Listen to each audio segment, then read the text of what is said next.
Очень часто родители приходят на прием к детскому кардиологу с жалобами на шумы в сердце. Это не всегда страшно. Сегодня мы разберем данную тему. Здравствуйте, меня зовут Лиана Германовна, я врач-детский кардиолог спортмедклиники. Занимаюсь лечением и профилактикой сердечных заболеваний у детей. Шумы в сердце у ребенка – это не всегда патология.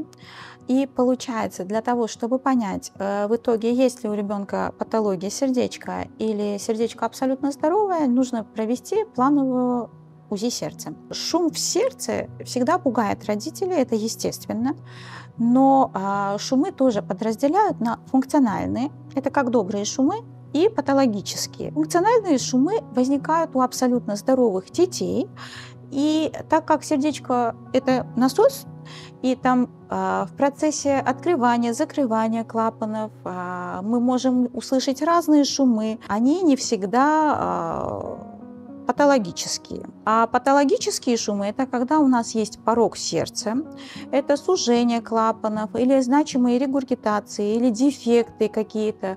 И эти шумы, они никогда не проходят. Но для диагностики нам обязательно нужно пройти УЗИ сердца. Родители никак не поймут, есть ли у ребенка шум в сердце. Это обычно слышит педиатр на плановом осмотре. Вот часто бывает, что не было шума, а вдруг появилось.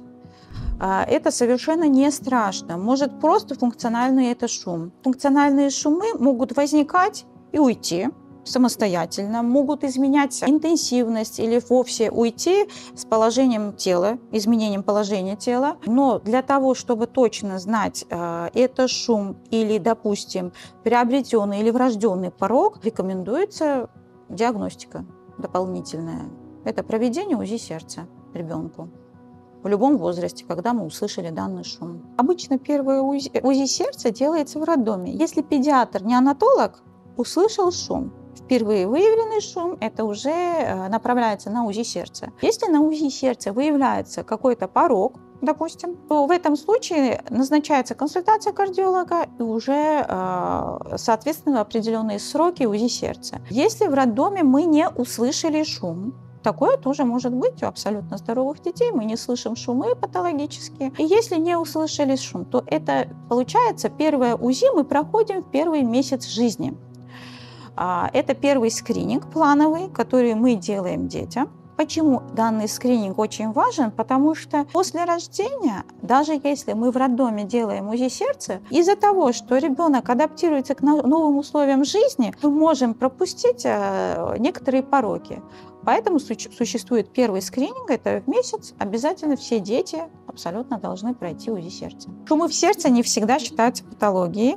Но, допустим, если они возникли в течение жизни, то в этом случае они могут предвещать приобретенные пороки сердца. Поэтому очень важна своевременная диагностика и, естественно, лечение, если выявляются какие-то заболевания сердца. Врожденные пороки сердца формируются в первый триместр беременности, когда еще мама даже может и не знать, что она беременна. Есть разные факторы, и генетические факторы, и алкоголь, и курение, и неправильный образ жизни.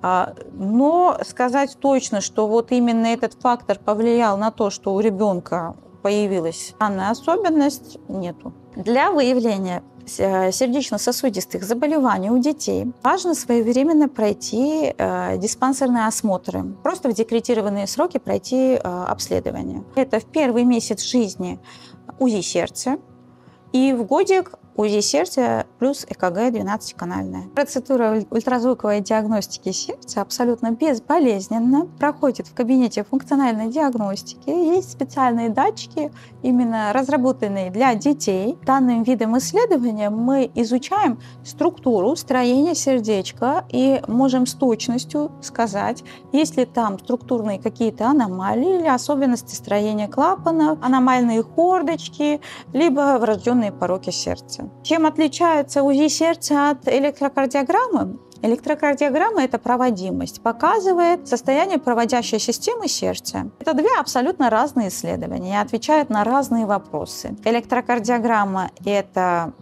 нарушение ритма сердца и проводимости. УЗИ сердца показывает структурные отклонения. Овальная ямка – это не причина для беспокойства. После рождения оно есть абсолютно у всех новорожденных. Это физиологическое отверстие, которое сохраняет жизнь новорожденному в утробе у мамы. И после рождения до года, обычно в случаях 50%, оно закрывается. Но даже если не закрывается, само по себе оно не носит такого большого вреда. И обычно мы просто наблюдаем. Надеюсь, данное видео будет для вас полезным. Будьте в движении, ваша спортмедклиника. Данный ролик имеет информационный характер. Не занимайтесь самолечением, обращайтесь своевременно к доктору. Возможны противопоказания, необходима консультация специалиста.